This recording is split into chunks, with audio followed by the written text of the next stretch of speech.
Creator is only one, but we are part of Him. And as integral part of Him, we have His abilities, because as we know, even Bible says, we are created in His own image and likeness. So each of us would need to awake to that consciousness. And once we awake to that consciousness, then we would be all in the one consciousness. It's very important now in this time of the massive shifts and changes that we become aware that we have our responsibility there, because most of the people are like waiting for the changes to happen in order to live in a better world, but they don't understand yet that we all have the massive responsibility. And really, when we talk about responsibility in life, this is the biggest responsibility we need to take, because we here, our presence is affecting whole field, and it doesn't matter are we aware of that or not. That's how it works. So definitely each person needs to understand that his presence itself is affecting everybody else, affecting whole universe.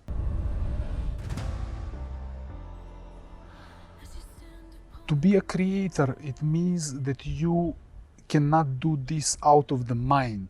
You need to do this out of the high consciousness, actually, your true nature. Only true creation comes only from the nature, because the nature is only who can create. And the mind, at the time being, is separated from its true nature. And that's why we see what we see. Our life is always a result of our states, of our consciousness, always a result of that. We are aware of that or not.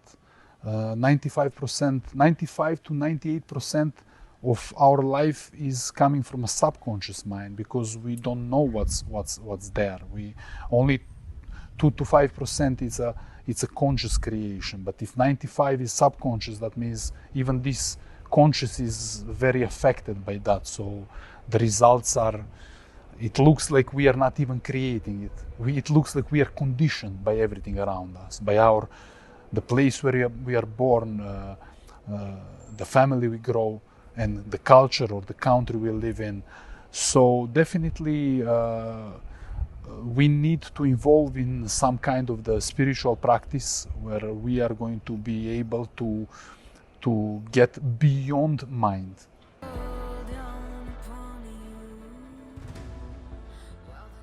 They say that there is 3 types of opinion. There is ordinary opinion. You can change very easily. You don't know nothing about that. There is belief that is more supported with emotional energies behind that, and there is a conviction, something that you don't want to change. So, but on the end, these all 3 are just opinion, something that it can be challenged and changed, but because we are very emotional about that, we never question it. So now the time has come anyway for people to see that what they believe and what they believe for the truth is changing. So we need to start let go on all the ideas, because all the ideas are just not working for us any longer. To be able to do that, you would need to have a knowledge. You would need to have a wisdom. You would need to get beyond what you know about life, because the suffering is created actually out of a lack of understanding of life. And we are trying to understand life with the mind. And mind is a very limited tool. Mind only operates with information it has, and mind cannot understand the reality for what it is. It shouldn't do that anyway. This is a job for consciousness. So that means that we need to raise the consciousness. In a Vedic wisdom, they consider mind one of the senses. It was with 5 physical senses. It was a 6th sense.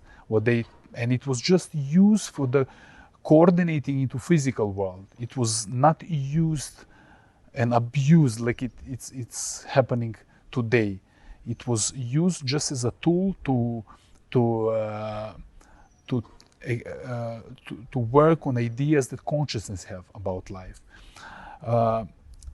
When we come to the suffering and these events that happening to people, that people say like a bad luck or a destiny or whatever different cultures and religions are calling it, in order for something to happen, this is a result of a cause.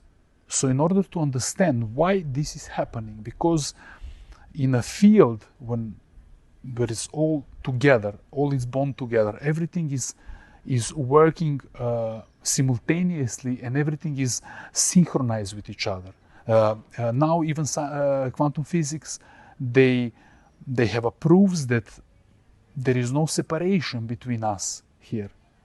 Everything is connected, it's one. So in order for these people to experience what they experience, they would need to go beyond this understanding of life. And this is also possible in a spiritual practices. Thank you. You're welcome.